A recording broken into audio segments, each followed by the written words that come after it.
नौशकी से हमारे bureau chief Ghulam Rasool Jamaldini की रिपोर्ट के मुताबिक all Noshki deputy commissioner Amjad Hussain Soomro cricket tournament के ए रावंड और बी रावंड के final matches Sabir cricket ground में खेले गए।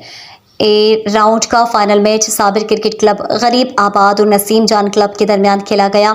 टॉस जीतकर पहले बैटिंग करते हुए साबिर क्लब ने मुकर्ररा 12 ओवर्स में मुखालिफ टीम को 126 रन का हदफ दिया।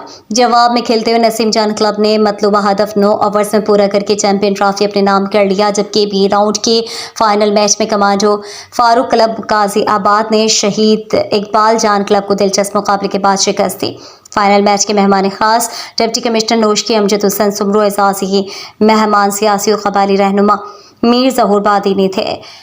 मेहमान खास और दीगर मेहमानों का खिलाड़ियों के साथ ग्राउंड में तारुफ कराया गया, जबकि मैच के इख्तिताम पर डिप्टी कमिश्नर अमजद हुसैन सुमरो, मीर ज़हूर बादीनी, पटवारी सैयद हबीब कलानी और स्पोर्ट्स ऑफिसर मोहम्मद सादिक मेंगल ने विनर और रनर टीमों के खिलाड़ियों और ऑफिशियल्स में ट्रॉफी और नकद इनामात तकसीम किए।